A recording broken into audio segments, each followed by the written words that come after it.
Welcome to the second book in our Missionary book series, Tracy Sahib, Servant of Christ in India. We'll start with the prelude. A Splendid Subcontinent. Oh, east is east, and west is west, and never the twain shall meet, till earth and sky stand presently at God's great judgment seat. Rudyard Kipling. John Kenneth Galbraith, esteemed past USA ambassador to India, often described India as functioning anarchy. A more apt description would be hard to find. A first-time visitor will be overwhelmed by the sheer chaos of the place. There seems no order, no system, no pattern. Every truck, car, and three-wheeler finds its own way through traffic. Roads accommodate vehicular traffic and stray dogs and cows. At the side of every road are merchants. India is made up of entrepreneurial merchants by the millions. Signboards in a variety of languages, including the uniquely Indian English language, can be seen everywhere.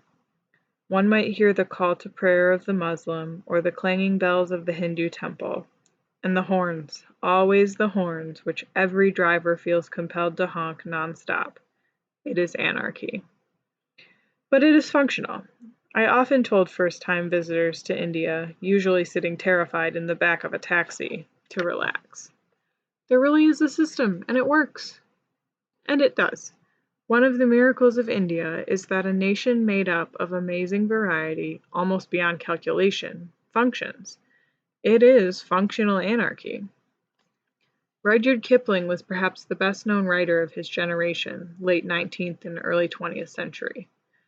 His father had worked in India as a civil servant for almost 30 years, and Rudyard spent the first 6 years of his life there during the height of colonial rule by Britain. Later in life, Rudyard spent another 6 years living and working in India. The impact of the culture was so profound in his life that it affected all his later writing. He wrote such world-class bestsellers as Kim and the Jungle Book. For these and many other works, Kipling was awarded the Nobel Prize for Literature in 1907. One memorable observation Rudyard Kipling made was this: "The first condition of understanding a foreign country is to smell it." As amusing as this may seem, it is true. And India presents any visitor with a suffocating array of smells: the dust, curries and spices, the fragrance of Ganges primrose, lotus, jasmine, hibiscus, and the exotic frangipanis. Even body odor in India has a unique pungency. No place on earth can present the variety of smells that India can present.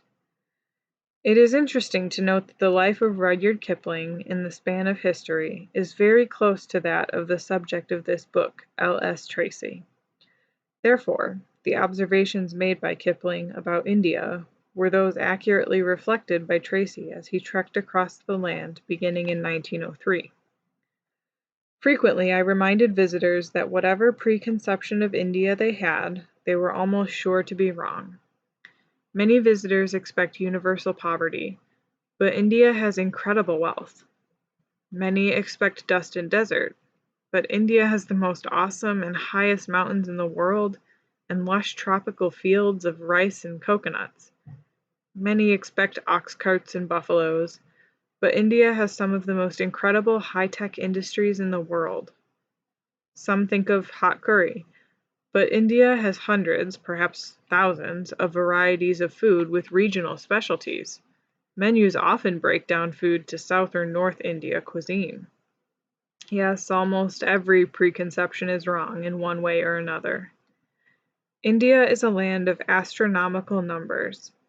Packed into a landmass a third the size of the United States, at a ratio of 1,180 persons per square mile, are currently almost 1.4 billion people, 18% of the world's population.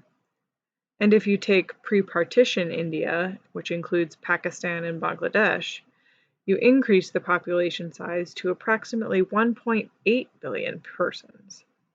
The population growth projection is that today's India will exceed China in population by the year 2050. Almost any other number cited in the Indian context is large. Whether it is the volume of trash or the Indian diaspora around the world, considering the median age in India today is 27, and what is considered the middle class of new urban educated consumers is about 400 million, India is a force in the world to be reckoned with. India has the largest number of ethnic groups in the world. India has 18 recognized languages, not including English, which is de facto the lingua franca of the country, plus hundreds of dialects. India has a wide range of political parties and attitudes, from Hindu nationalism to the secularism of its constitution. India is a photographer's paradise. The beauty of its children, the glow in their eyes, the dazzling gold and color of women's garb, the sari, the uniqueness of the flowing dhoti worn by many farmers, designer jeans worn by urban youth, the jewelry in one of the most gold and silver-rich nations on earth, the highest number of motion pictures produced by any country on earth of what is commonly called Bollywood, the hundreds of television channels, the prolific production of poetry and music, the complexity of national media outlets in a nation of many languages. All of this is the splendor of the subcontinent. The world into which Leighton Tracy stepped as a young single missionary in 1903 was India. The clarion call of the gospel compelled many young to devote their lives to China, Africa, and India, the primary targets of missionaries in the 19th century. They brought with them passion, tenacity, and sacrifice. They gave their lives, endured opposition, hardship, deprivation, and usually an abject lack of resources. In 1954, Miss Olive Tracy, daughter of L.S. Tracy, was asked to write her memories of her dad. She used as a primary source her mother Gertrude, whose recollections were colored by time and experience. Olive herself had carved out a significant career as a corporate executive for CBS and applied her skills to the text you find here. The love for her father is obvious. We have chosen to leave, for the most part, the text as Olive wrote it. You may find the phrases dated and stilted. They came out of their time and context. But the message is clear. Whatever missionary life is today, and whatever the church is today, it is built on the blood of martyrs and the philosophy of these indomitable pioneers. The India Tracy entered in 1903, with his career lasting for the next 30 years, was at the height of the colonial era when India, including Pakistan and Bangladesh, was the crown jewel of the empire. In fact, the title of British monarchs was their name, followed by the words, "By the grace of God, of Great Britain, Ireland, and the British dominions beyond the seas, King, Defender of the Faith, Emperor of India." So Tracy entered in India as part of the British Empire, and this can be observed in several references in the text.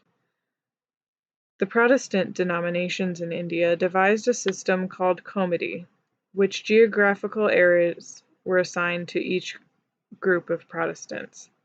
Thus, the three areas the Church of the Nazarene worked in, East, Central, and West, had been assigned under the comity system.